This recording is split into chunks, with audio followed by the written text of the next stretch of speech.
mission. And the hiring managers know that. They're not even necessarily looking to see if you have exactly those skill sets. You know what I mean?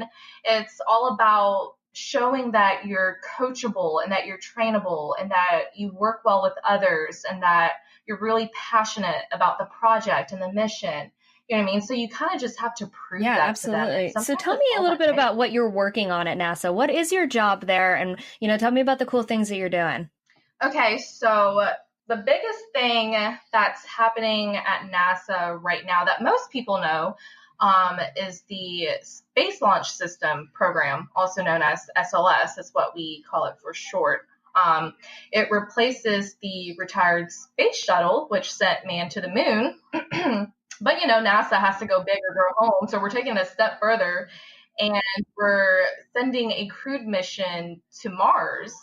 And, that might be because you keep hearing people ask, is there life on Mars? Is there life on Mars? And so advancing our exploration on Mars to determine signs of past life is pretty much groundbreaking. So that's like the biggest thing that's currently happening at NASA. And for me, as a structural engineer in the test area, I work on special test equipment. I basically help support and analyze the buildup of new test stands to perform essential tests for SLS. And so, of course, with engineering, it's important to not only design, but also ensure that the designs are structurally stable and safe. It's our mission to not only send man and women outer space, but to also safely get them back. So safety is a huge thing as a part of our jobs.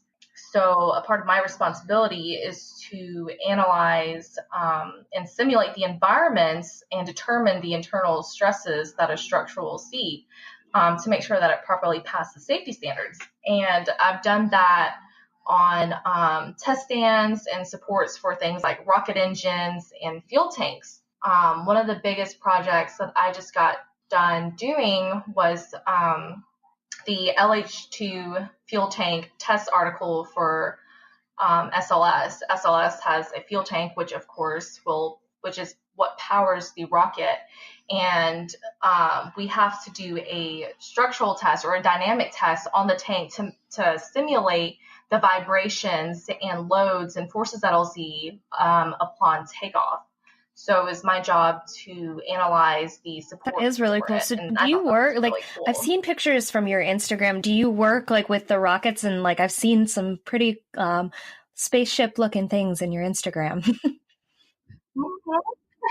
Yeah, so the rocket looking thing on my Instagram, which I think you're referring to, is actually a solid rocket booster. And I haven't worked with the rocket boosters directly, but as an intern, I was able to work on solid rocket motor testing and solid rocket motor structures and propellant for the motors. So I've done a bunch of cool things out at NASA, and that's one thing I love about being at NASA. It's you see so many cool things. You'll see rocket boosters, you'll see engines, you'll see test stands. You just see things everywhere that's accessible to us, So one of my favorite things to do on break is honestly just grab a cup of coffee and go to what we call Rocket Park, and just kind of, That's so cool. I love it. So what's the coolest project that you've worked on or even just seen in your time at NASA? The biggest innovative thing that you've seen happen there? I think one of the coolest projects that I've worked on or seen is what I'm currently doing and about to do. So the SLS rocket is huge, and it's comprised of many components. One of them, what we call, is the core stage. Well, we have to test the core stage, and since being an engineer or an intern at NASA, I've never actually helped support in building an entire test stand. But right now we're having to build a whole test stand for it, and I'm going to be a part of that process. And that's super exciting. And I actually don't have much details on it yet because it's very new. But I think that'll be one of the most challenging part of my jobs that I've yet to face, because it's such a large scale project that I have never that's so dealt with before. But other than that, NASA just does so many little things. in my summer internship when I was doing thermal analysis. It was actually to support materials science research on ISS, which is the International Space System. And it was connecting with principal investigators who had material samples they wanted to test. And we had to build like an article to fly it out of space and then have astronauts take those material samples, put it into the research rack on ISS, heat it up to a certain temperature. And all of the meanwhile, we're here collecting data and just making sure that the principal investigator is getting the science he needs. Yeah, that's so crazy. It shocks me all the time that we have people just in outer space at all times. Like, I know that it really does. Like, I know that that's like a normal thing that's been happening for years, but sometimes I go, there's people in space right now. That's so crazy. I think for the ISS, I might have said International Space System.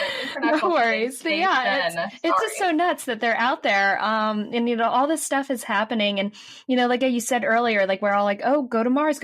Like that's actually happening.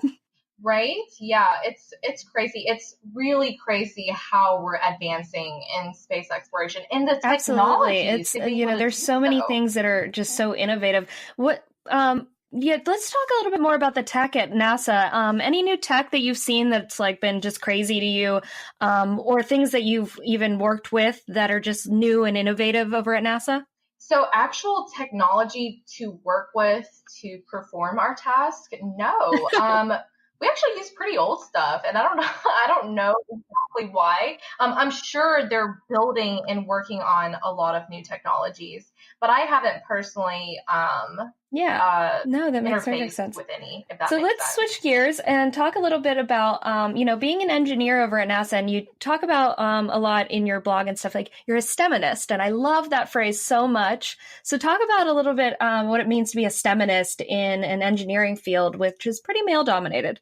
Yes, engineering is definitely male dominated. So a STEMinist is simply someone who advocates the presence of women in science, technology, engineering, and math fields. Anyone can be a STEMinist, you know, as long as you truly understand that women in the field are highly underrepresented and you have a passion for promoting gender equality. It's all about increasing the visibility of women in STEM and highlighting the success potential the field has to offer for not only guys, you know, but girls as well. And this has really been important for me because, you know, as I've mentioned earlier, when I was growing up, I steered from STEM for so long. I was like, there's no way I can do this. There's no way I'm smart enough. And a lot of it has to do with, you know, stereotypes and societal norm. I looked at engineering and I was like, no one looks like me there. You know, like I can't do that. How am I, you know, like how do you enter a field when you don't really see people who align with your background or your gender or your interests, you know? So being a STEMinist, it's all about breaking the stereotypes, and not just breaking the stereotypes, because of course there's women in STEM. It's not only important that you're a woman in STEM, but you also highlight your journey and show yourself, you know. It lets other girls know that if they are interested, then there's certainly more than enough room for them. You know, we need them. We need their voice. We need their talents and everything they have to offer. So being a STEMinist just means, you know, supporting and promoting one another and highlighting yourself as well in your journey. It's all about putting yourself out there and putting others out there and highlighting their successes and accomplishments so that other girls in our future generation of scientists and engineers have more than enough confidence to enter the field and give them what, you know, what they it's funny because today is such a good day for that because so the day we're doing this interview is International Women's Day. And on top of that, NASA announced today that they're doing the first all-female crew spacewalk. So I saw that today and I was like, what a perfect day for that. I'm interviewing Mary. It's International Women's Day, interviewing a STEMinist who works at NASA. NASA's taken that initiative, that the spacewalk is going to be done by 2 women. And actually the one that's controlling it from the Houston Space Station is also a woman. So it's pretty big. Yes. It is really big. And I honestly wish more companies would take that same initiative. I mean, it's important. I think it's important. I totally agree. To highlight us. So what does the future hold for you? Any new projects, any future things that you're going to be working on at NASA, outside of NASA, either way? So the projects that I'm about to work on at NASA are pretty long term. And I mean, you can imagine these projects take a really long time to accomplish. They take a lot of brainstorming, cross communication, design and overview, and meeting requirements. So as far as NASA, I'm pretty sure that my projects I'm sure. And we're not going to the moon every other day. Right? But other than that, I'm really just taking it day by day. I'm trying to grow and soak up as much information as I can because, I'm still only a first-year engineer. I graduated in December of 2017. That's exciting. So it really hasn't been that long ago. Thank you. I know. And so when people ask me, like, what are your long-term goals? I'm like, I don't know. I'm still trying to figure out, like, just take it a day at a time. College,